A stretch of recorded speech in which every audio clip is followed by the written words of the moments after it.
दर्शनाच्या खूप खूप हार्दिक शुभेच्छा व प्रणाम. मी दादांविषयी जे मनोगत व्यक्त करत आहे, जे मी अनुभवले ते थोडक्यात मी व्यक्त करते. 27 वर्षांपूर्वी आमचे लग्न झाले. त्यावेळेला मी जळगावला आले. सर्व जबाबदारी पेलण्याची जबाबदारी माझं देण्यात आली. खूप प्रचंड टेन्शन होतं घरामध्ये. बाई माणूस नसताना मी कशी करू. खूप म्हणजे त्यावेळेला वय पण कमी होतं.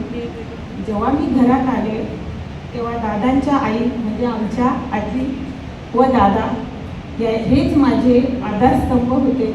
खरोखर दादांनी खूप चांगल्या प्रकारे मला समजून घेतले. ते मी शब्दात सांगू नाही शकत. त्यावेळेची परिस्थिती इतकी वेगळी होती, आता नाही सांगू शकत नाही. दादांचा प्रेमळ स्वभाव. तसेच एक प्रसंग मी सांगू इच्छिते. एकदा पाहुणे आलेले घरामध्ये. नवीन सून होती मी. घरामध्ये भाजी वगैरे सगळं दादांनी मला सांगितलं स्वयंपाक करायला. मी स्वयंपाक बनवला. पाहुण्यांना वाढले सुद्धा. त्याच्यानंतर सगळं जेवण मी वाढलं. बाबा मला सारखं विचारायचे, बेटा तुला भाजी आहे का, भाजी उरली. मी म्हणायची हो आहे. मी वाढतच गेले.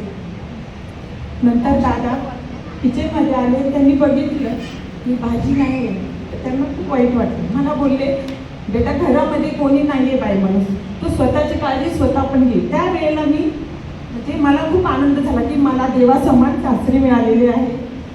एवढं मी सांगते. दादांची अजून एक म्हणजे गोष्ट सांगायची होते. त्यांचं निर्णय क्षमता प्रचंड चांगली आहे. आणि दादांचा अजून एक गुण आहे तो दूरदृष्टी. दूरदृष्टी एवढी चांगली आहे की पुढचा विचार करून निर्णय आहेत ते. आणि अजून एक दादांचा एक गुण आपला सर्वांना घेण्यासारखा आहे, तो म्हणजे दादांचा अचूक व्यवहार. एवढा चांगला व्यवहार आहे त्यांचा की मी पण त्याच्यातून काही गोष्टी शिकले. खरंच सांगते. मी आता राहायला जरी ठाण्याला असले तरी पण मी त्यांचे म्हणजे बारीक निरीक्षण करून त्याप्रमाणेच वागण्याचा प्रयत्न करते. दादा मला सांगत असायचे पूर्वी की संसार म्हणजे बैलगाड्याच्या 2 चाकासारखा असतो. त्याच्यातलं एक चाक जरी थोडं ढासळलं तर संसार मोडतो. ह्याप्रमाणे छोट्या छोट्या गोष्टी कदाचित त्यांना आठवत नसेल की नाही मला माहिती नाही, पण मला ज्या त्यांनी चांगल्या गोष्टी सांगितलेल्या त्या मला अजून पण स्मरणात आहे. आणि दुसरी गोष्ट म्हणजे आम्ही एवढे सर्वजण एकत्र आहोत हे दादांचं श्रेय आहे. ते कसोशीने आपल्या कुटुंब एकत्र राहण्याचा एकवटून ठेवण्याचा खूप प्रयत्न करतात. म्हणजे आम्हाला असं वाटतं की जेव्हा आपले सासरे चांगले असतात तरच सुना चांगल्या वागतात.